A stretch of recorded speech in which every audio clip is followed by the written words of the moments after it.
ত্রিপুরা বিজেপির প্রদেশ সভাপতি হওয়ার পর এই প্রথম ধর্মনগর সফরে এলেন অভিষেক দেবরায়। ধর্মনগরে পৌঁছে প্রথমেই তিনি কালীদিঘির পাড়ে গিয়ে পূজার্চনা করেন। এরপর শতবার্ষিকী ভবনে পৌঁছে প্রদীপ প্রজ্বলনের মাধ্যমে অনুষ্ঠানের সূচনা করেন। সাংবাদিকদের মুখোমুখি হয়ে অভিষেক দেবরায় জানান, প্রদেশ সভাপতি হবার পর ধর্মনগরে এইটাই তার প্রথম সফর।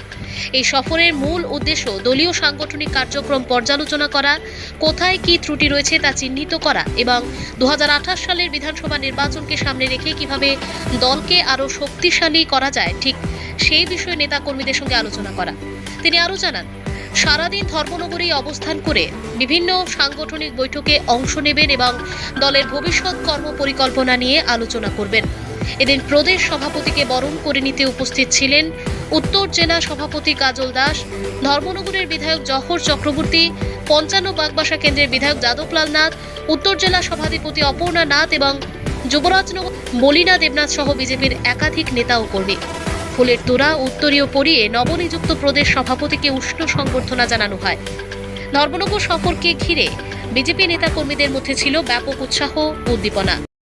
সভাপতি হওয়ার পর আমাদের পার্টির যে সিস্টেম অনুযায়ী প্রদেশ সভাপতি প্রতিটা জেলাতে যায়, প্রবাস করে সমস্ত কার্যকর্তাদের সাথে পরিচয় করব সারে এবং সাংগঠনিক বিভিন্ন বিষয়ে খোঁজখবর নেওয়া এবং আগামী দিনের রণনীতি রণকৌশল তৈরি করা।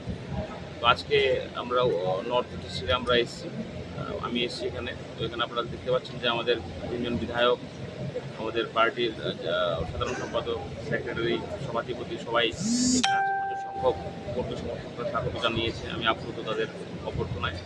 তো এখন আমাদের আগামী নেক্সট কোর্স অফ অ্যাকশন শুরু হবে। আমাদের সাংগঠনিক কোন কোন জায়গায় কী পরিস্থিতি আছে, আমাদের কোন মণ্ডলের কোন জায়গায় পরিস্থিতি আছে, সে সমস্ত বিষয় নিয়ে আলোচনা হবে। আজকে পুরো দিনের প্রবাস রাত্রে ধর্মনগরী আমরা থাকবো, কাল সকালবেলায় এখান থেকে যাব। তার উপর যা আসবে, যে রিপোর্ট আসবে তার উপর আগামী দিন কাজ শুরু হবে। স্যার, নতুন জয় নিয়ে তো আমাদের কোনো শঙ্কা নেই বা সংশয়ও নেই। আমাদের উদ্দেশ্য হচ্ছে আরও গণতান্ত্রিক পদ্ধতিতে আরও বেশি আসন নিয়ে কীভাবে ক্ষমতায় আসা যায়, মানুষকে আরও বেশি কীভাবে খুশি করা যায়, সংগঠনকে আরও কীভাবে সেবার মাধ্যমে সংগঠন করা এবং পার্টিকে তৃণমূল স্তর পর্যন্ত শক্তিশালী করা এবং আমাদের আরও বেশি সংখ্যক আসন নিয়ে কীভাবে আমরা মানুষের আশীর্বাদ নিয়ে ক্ষমতায় আসবো, সে নিয়ে আমরা ভাবছি। এবং আগামী কিছুদিনের মধ্যে অনেকগুলো নির্বাচন আছে, আপনারা জানেন। আমাদের ডিসি ইলেকশন আছে, তারপর আমাদের যে লোকাল বডিজ, আমাদের নগর পঞ্চায়েত, যে মিউনিসিপ্যাল কাউন্সিল, কর্পোরেশন ইলেকশন আছে, তারপর 28 সালের নির্বাচন। তো 28 সালের নির্বাচন নিয়ে আমাদের কোনো সংশয় নেই। যারাই এখন বলছে অনেক কিছু, তাদেরকে মানুষ দেখেছে বিগত দিনে কী করেছে, আর বর্তমানে ভারতীয় জনতা পার্টিকেও দেখছে।